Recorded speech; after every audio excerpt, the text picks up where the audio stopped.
அதிகமான பவர்ட்டி, அதிகமான unemployment, inflation அதிகமாக இருக்குது. இந்தியாவிலே அதிகமாக விவசாயிகள் சூசைட் பண்ணிக்கிறது மகாராஷ்டிராவில். ஃபார்மர்ஸ் டிஸ்ட்ரெஸ், இவ்வளோ விஷயங்கள் இருந்தும், இவ்வளோ விஷயங்கள் அதிகமாகும். வெல்ஃபேர் ஸ்கீம்ஸ் ஒழுங்காக போய் மக்களை சேரல, இன்வெஸ்ட்மெண்ட் அதிகமாக வரல. இவ்வளோ ப்ராப்ளம் இருந்தும் ஒரு மக்கள் ஆளுங்கட்சிக்கு மறுபடியும் ஓட்டு போட்டு செகண்ட் டைம் சான்ஸ் தருவாங்களா? மகாராஷ்டிராவில் நடந்திருக்கு. பிஜேபி 2வது முறையாக ஆட்சியை பிடித்திருக்கிறது.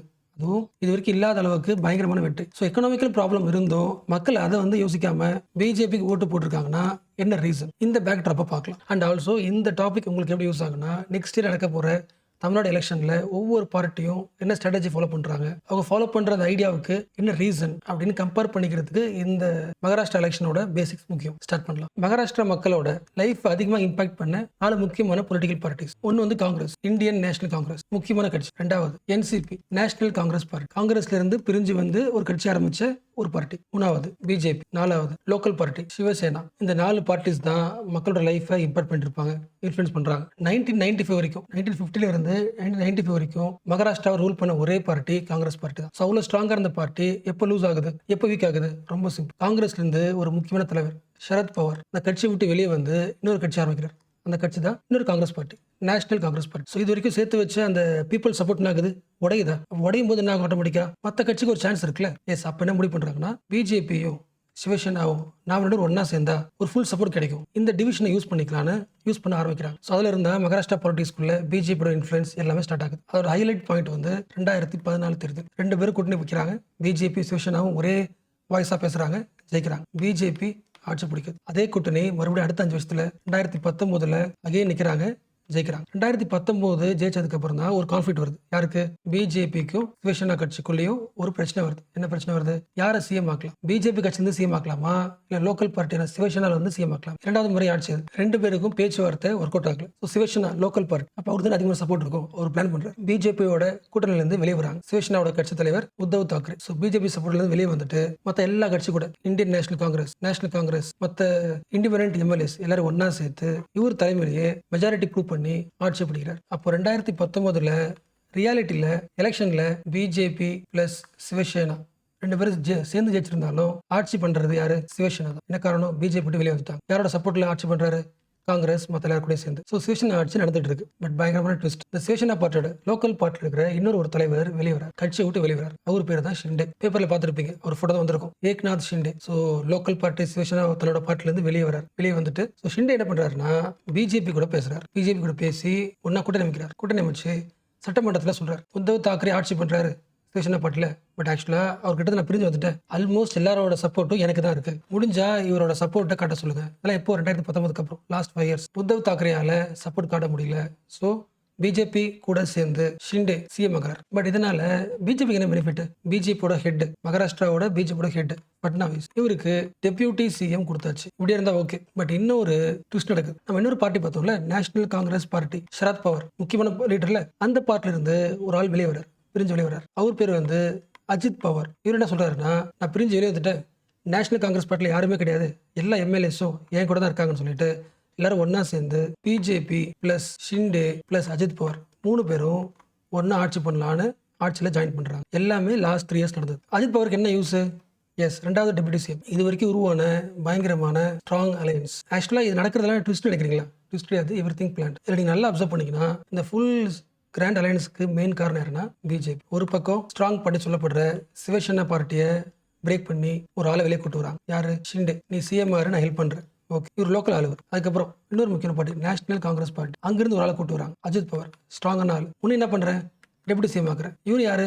Local party. ஸோ லோக்கல் பீப்புளோட அந்த ஃபேக்ஷனை பயன்படுத்தி பிஜேபியோட சென்ட்ராலிட்டியா மகாராஷ்டிராவோட ஆட்சியை பிடிச்சாச்சு. கரெக்டா? அண்ட் என்ன பண்றாங்கன்னா, அடுத்த வர தேர்தல் 2024 தேர்தலில் நாங்கள் 3 பேரும் சேர்ந்து தான் எலெக்ஷனில் நிற்போம் அப்படின்னு அனௌன்ஸ் பண்ணிட்டாங்க. உங்களுக்கு இதிலே தெரிஞ்சு போச்சு, கண்டிப்பாக யார் ஜெயிப்பா? பிஜேபி தான் ஜெயிக்கும். என்ன ரீசன்? ஆல்மோஸ்ட் எல்லா பார்ட்டியுமே இருக்கு. சிவசேனாவோட ஃபுல் சப்போர்ட்டும் இருக்கு, என்சிபியோட சப்போர்ட்டும் இருக்கு. ஸோ இந்த அலையன்ஸ்க்கு பேர் தான் பிஜேபி வச்ச பேர் மகாயுக்தி. இந்த மகாயுக்தினால தான் இது வரைக்கும் ஜெயிக்காத அளவுக்கு 1980ஸ்க்கு அப்புறம் ஒரு பெரிய லெவல்ல ஒரு பார்ட்டி ஜெயிக்குதுன்னா அது பிஜேபி. ஸோ 2024 எலெக்ஷன்ல பிஜேபி ஜெயிச்சதுக்கு மெயின் ரீசன் ஒரு grand alliance.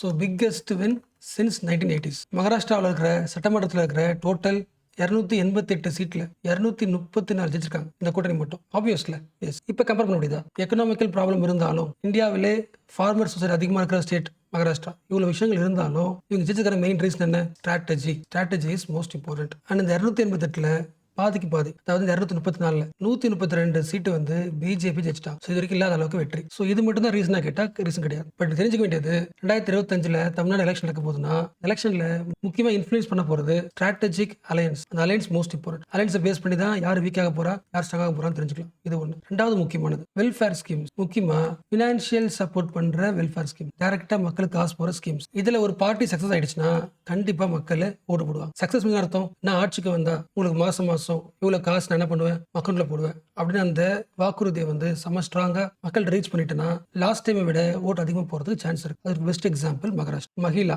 லட்கி, women, Bahin Yojana, இந்த 3 பேர் கூட்டணிக்கு நீங்க ஓட்டு போட்டீங்கன்னா எல்லா சிஸ்டர்ஸ்க்கும், பிரதர்ஸ் நாங்க சொல்றோம், உங்களோட ரியல் பிரதர்ஸ் நாங்க சொல்றோம், எல்லா சிஸ்டர்ஸ்க்கும், அதாவது எல்லா பெண்மணிகளுக்கும் மந்த்லி ஸ்டைஃபண்ட் 1500 ரூபாய் வழங்கப்படும். எங்களை ஆட்சியில ஜெயிக்க வச்சிட்டீங்கன்னா ஆட்சி முடியறதுக்குள்ள 1500 இருந்து 2100 ரூபாவா உங்களோட காசு அதிகமாகும். இந்த ஸ்கீம் தான் பயங்கரமான வெற்றி அப்படின்னு மோடி சொல்லியிருக்காரு. இன்ஃபேக்ட் சொல்ல போனா மாசத்துக்கு 2000 ரூபாய் ஒரு ஃபேமிலி உமனுக்கு கிடைக்குதுன்னா அது பயங்கரமான சப்போர்ட் தானே. கரெக்டா?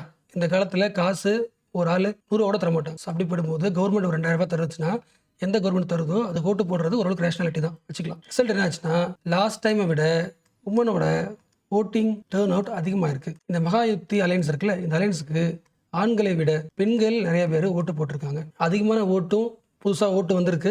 பெண்கள் நிறைய பேர் ஓட்டு போட்டிருக்காங்க. என்ன ரீசன்? இவங்க வந்தால் காசு கிடைக்கணும். முக்கியமாக ரூரல் உமன், வில்லேஜ் பெண்மணிகள் ஓட்டு போட்டிருக்காங்க. Higher turn out. So woman வந்து எலெக்ஷனோட ரிசல்ட்டை இன்ஃப்ளூயன்ஸ் பண்ணியிருக்காங்க. எப்பயுமே ஒரு கேஸ்ட் இம்பாக்ட் பண்ணும். கேஸ்ட் ஒரு குரூப். அந்த குரூப் என்ன குரூப்? ஏன் குரூப் சொல்றோம்? இது ஒரு குரூப் வச்சுக்கலாம். இந்த குரூப்னு சொல்லியாச்சுன்னா இவனுக்கும் யாருன்னே தெரியாது. எல்லாரும் ஒரே மாதிரி யோசிப்பாங்க. ஒரே கேஸ்ட், ஒரே குரூப், ஒரே மாதிரி யோசிக்கும். ஸோ கேஸ்ட் குரூப் ஒரே மாதிரி ஓட் பேட்டர்ன் இருக்கும். ஸோ ஒவ்வொரு கேஸ்ட் குரூப்புக்கும் ஓட்டிங் பேட்டர்ன் ஒரே மாதிரி இருக்கும். சிமிலர்லி பெண்கள் ஒவ்வொருத்தவங்க ஒவ்வொரு ஐடியா இருந்தாலும் உமன் ஒரு குரூப் ஆஃப் இருக்காங்க. எக்கனாமிக்கல் பெனிஃபிட் எதுவோ அதுக்கேற்ற மாதிரி தன்னோட ஓட்டிங் பேட்டர்னை மாத்திருக்காங்க. So women has become the single group, distinctive group. எக்கனாமிக்கை பார்த்து ஓட்டு போடுற ஒரு பேட்டர்னை உருவாக்குற டிஸ்டிங் குரூப். எக்கனாமி தேவையில்லை, welfare benefits. So first reason alliance முக்கியம். ரெண்டாவது என்ன ஃபினான்ஷியல் சப்போர்ட் தர போறீங்க மக்களுக்கு. அதுலயும் பெண்களை ஃபோக்கஸ் பண்ணும்போது இது வரைக்கும் இல்லாத அளவுக்கு ஓட்டு கூட வரலாம். ரெண்டாவது ஸோ ஓட்டிங்ல ஜெண்டர் கேப்பை குறைக்கிற ஒரு ஸ்ட்ராட்டஜியா கூட இது இருக்கலாம். மூணாவது முக்கியமானது ஸ்டேட் கவர்மெண்ட் வாய்ஸும் சென்ட்ரல் கவர்மெண்ட் வாய்ஸும் ரெண்டா சேர்ந்து இந்த பிரச்சாரத்தில் பேசப்பட்டது. ஸ்டேட் கவர்மெண்ட்ல பிஜேபி இருக்கு, சென்ட்ரல் கவர்மெண்ட் பிஜேபி இருக்கு. 2 பேரும் சேர்ந்து ஒரு வாய்ஸா இருக்கும்போது மக்களுக்கு செகண்ட் டைம் ஒரு சான்ஸ் தரலாமே அப்படின்னு செகண்ட் டைம் ஒரு சான்ஸ் கொடுத்துருக்காங்க. It's second chance vote. Meaning புரிஞ்சா? விவசாயிகளுக்கு வந்து கடன் அதிகமாயிட்டே இருக்கு, டெப்ட் அதிகமாயிட்டே இருக்கு, இன்கம் வந்து ஸ்டெடி இன்கம் கிடையாது, வெதர் பேட்டர்ன் மாறிக்கிட்டே இருக்கு, எக்ஸ்போர்ட்டை பேன் பண்ணியாச்சு. நிறைய இவ்வளவு விஷயங்கள் இருந்தாலும் இன்னொரு செகண்ட் சான்ஸ் கொடுத்து பார்க்கலாம் கொடுத்துருக்காங்க. என்ன ரீசன்? 2 இடத்துலயும் ஒரே ஆள் இருக்காங்க. It's means impact of Modi leadership. So Modi லீடர்ஷிப்போட இன்ஃபுளுன்ஸ் என்ன இருக்கு. அண்ட் இது எல்லாத்த விட 4வது சென்ட்ரல் லெவல் வெல்ஃபேர் ஸ்கீம்ஸும் இம்பாக்ட் பண்ணியிருக்கு. அதாவது prime minister schemes. First PM Kisan Samman Nidhi. விவசாயிகளுக்கு காசு கொடுக்கலாம். எவ்வளோ? வருஷத்துக்கு 6000 ரூபாய். இந்த ஜஸ்ட் ஒரு இனிஷியேட்டிவ் 75% விவசாயிகளை இம்பாக்ட் பண்ணியிருக்கு. அப்போ கண்டிப்பாக ஓட்டு போகும். ரெண்டாவது விவசாயத்தோட மிகப்பெரிய நெகட்டிவ் என்ன? அன்பிரெடிக்டபிலிட்டி. நாளைக்கு என்ன ஆகும் தெரியாது. மழை வரலாம், வராமல் இருக்கலாம், அதிகமான மழை வரலாம். So prime minister Fasal Bima Yojana. உங்க கிராப் வந்து லாஸ் ஆயிடுச்சு, இல்லை டேமேஜ் ஆயிடுச்சு அப்படின்னா இன்சூரன்ஸ் உண்டு. இப்போ இந்த இன்சூரன்ஸை மகாராஷ்டிரா விவசாயிகள் பாதிக்கு பாதி பேர் அப்ளை பண்ணி இந்த பெனிஃபிட்டை என்ஜாய் பண்ணியிருக்காங்க. மூணாவது பிஎம் கிசான், ரொம்ப முக்கியமானது. மாதன் யோஜனா. எந்த ஃபார்மர்ஸ்லாம் ஸ்மால் இருக்காங்களோ, ஸ்மால் அண்ட் மார்ஜினல் ஃபார்மர்ஸ், இவங்களுக்கு சோஷியல் செக்யூரிட்டி ஸ்கீம். இது மீனிங் புரிஞ்சா? எஸ், இது ஃபார்மரோட இன்சூரன்ஸ் ஸ்கீம். அவருக்கு ஏதாவது செக்யூரிட்டி ப்ராப்ளம் வந்துச்சுன்னா அதுக்கான ஸ்கீம். 4வது ஷேட்கரி சன்மன் யோஜனா. மேல ஒரு 6000 பார்த்தோம்ல, அந்த 6000 கூட இன்னும் எக்ஸ்ட்ரா ஒரு 6000 ரூபாய் வருஷம் தரலாம் விவசாயிகளுக்கு. அது புரிஞ்சா? ஆல்மோஸ்ட் எல்லா விவசாயிகள் ஸ்கீம். என்ன சொல்ல வரேன்னா 2024 மகாராஷ்டிராவோட எலெக்ஷன் தீமே விவசாயிகள் தான். விவசாயிகளை இம்ப்ரூவ் பண்றது என்ன பண்ணலாம்? Welfare welfare welfare. எல்லா ஸ்கீம்ஸும் அவங்க இம்பாக்ட் பண்ணிருக்கு. ஸோ ஸ்கீம்ஸ்ல பயனடைந்த பாதிக்கு பாதி பேர் ஓட்டு போட்டிருக்காங்க. ஸோ அக்ரேரியன் டிஸ்ட்ரெஸ் ஆல்ரெடி இருக்கிற மகாயுக்தி கவர்மெண்ட்டை இம்பாக்ட் பண்ணல. அண்ட் லாஸ்ட் முக்கியமான point, BJP tried to create Hindu umbrella. அதாவது இந்த 3 பார்ட்டி சேர்றாங்களே, ஷிண்டே பிளஸ் அஜித் பவர், இந்த 3 பார்ட்டி சேர்றது என்ன இன்டெக்ட் ஆகுதுன்னா ஒரு ஹிந்து மெஜாரிட்டி உருவாக்கிடுச்சு. ஹிந்துன்றது அவங்க ரிலிஜனை யூஸ் பண்ணல, எந்த ரிலிஜன் வார்த்தையை யூஸ் பண்ணல, எல்லா முக்கியமான கேஸ்டையும் மொபிலைஸ் பண்ணிட்டாங்க. ஸோ ஹிந்துஸ் வந்து ஹிந்து பேரை யூஸ் பண்ணாமலே எல்லா கேஸ்ட் யூனிட்டா வச்சிருந்தாலே எல்லாம் ஒண்ணுதான். ஸோ ஹிந்து யூனிட்டி பிஜேபிக்கு சப்போர்ட் ஆயிடுச்சு. So upper caste, Marathas, OBCs, உங்க ஃபுல் சப்போர்ட்டும் கோஸ் டு பிஜேபி. எஸ்சிஸ், ஆதிவாசிஸ், முஸ்லிம்ஸ், இவங்க எல்லாருமே தனக்கான ஒரு தலைவரை இன்னும் சூஸ் பண்ணல. அதாவது எப்படி இந்த அப்பர் கேஸ்ட், மராத்தாஸ் எல்லாருமே பிஜேபி சப்போர்ட் பண்ணாலும் முடிவு எடுக்கிறாங்களோ, இவங்களுக்கு கிளியரா ஒரு பார்ட்டி மேல சப்போர்ட் பண்ணல. அட்லீஸ்ட் காங்கிரஸ் மேல கிளியரா சப்போர்ட் பண்ணியிருந்தாங்கன்னா காங்கிரஸ் வந்திருக்கலாம். காங்கிரஸ் என்ன பண்ணல, அவங்க கிளியரா சப்போர்ட் பண்ணல. இவங்களோட ஓட்டு இன்னும் எப்படி இருக்கு? பிரிஞ்சிருக்கு. அப்போ இவங்களோட ஓட்டை யார் மொபிலைஸ் பண்ணுறாங்களோ அதை பொறுத்தும் எலெக்ஷனோட இன்ஃப்ளூயன்ஸ் இருக்கும். ஸோ இதெல்லாம் தான் reasons Y BJP again going to rule the Maharashtra.